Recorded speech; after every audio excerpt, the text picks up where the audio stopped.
sabi, di ba tinanong mo ito? Okay lang naman po yan. Explore sa loob ng cave first and then second layer ng kalinawan. Pag natapos natin ang second layer, mag-decide kayo mamaya kung i-exit tayo ng second layer or tatapusin natin ang cave hanggang level 5 po.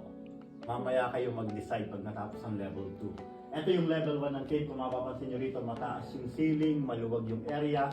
Kahit pa paano may mga liwanag tayong makikita. Lang po ng cave kasi pagkatag-ulan, nagkakaroon ng tubig yung pinakang formation sa taas katulad dito. Ito yung stalactite formation. Yan. Pagka umuulan, nagkakaroon siya ng tubig. Tapos pag bumagsak yung tubig dun sa pinakang ground, yun yung magpo-form ng stalagmite. Para hindi kayo malito dyan, sa dalawang yan, stalactite, stalagmite. Pag sinabing stalac, means ceiling. At pag sinabing stalagmite, yung last letter G ng stalaground. Yun ang pagkakaiba ng stalactite sa stalagmite. Yung floor. Na column formation. Ang column, stalactite sa ceiling at stalagmite sa ground na nag-meet or nag-combine. Matagal na panahon bago siya naging poste kasi yung poste niya nagsimula lang din sa patak ng tubig. Okay, pag humaba ang stalactite sa ceiling ng 10 cm, nagpo-form ito sa loob ng 190,000 years. Sobrang tagal. So may makikita tayong crystal. Ito po, lapitan po na. Dito na lang. Ito, formation sir. Tingnan niyo yung batang ito. Mukha siyang frog. Pag na-densite ito, mukha siyang frog or mukha siyang malaka. Wala ng frog. Oo nga. Nakatingin sa akin yung... Nakatingin sa akin yung front. Okay, ito yung second layer ng cave.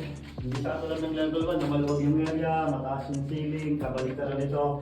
Second layer, ay may mga parts na mababa yung ceiling ng kuweba. Ingat, baka bumangon ito.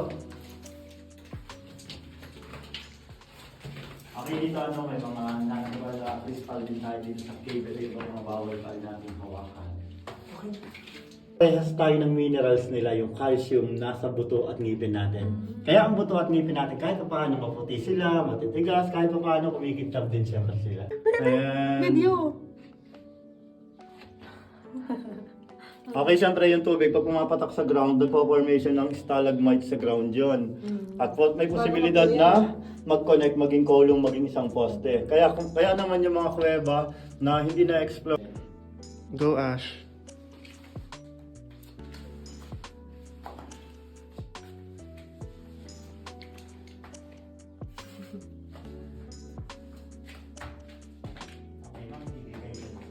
Yung video na may ano. Ghost.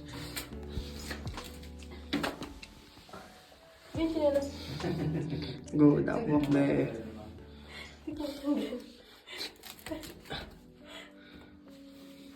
Ilalo ako, lubog na lubog dyan. Yan, sige, pwede naman kayo, mamaya pwede naman kayo magulat dito. Mima, sir.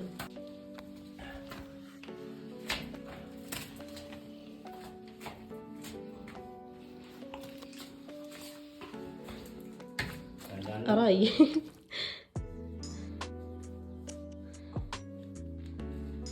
Aray. Kayo magugulat sa pinakang... Go, babe! Bulaga. Be, are you there? Yun! Kailangan!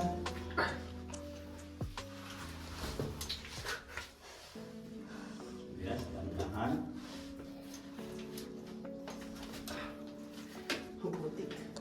Hi! Easy? Pero yung entrance to exit ng Kalinawan Cave is walking distance lang yon. Kaya nga Tagal nating naglakad or nag-explore, yung pabalik wala pang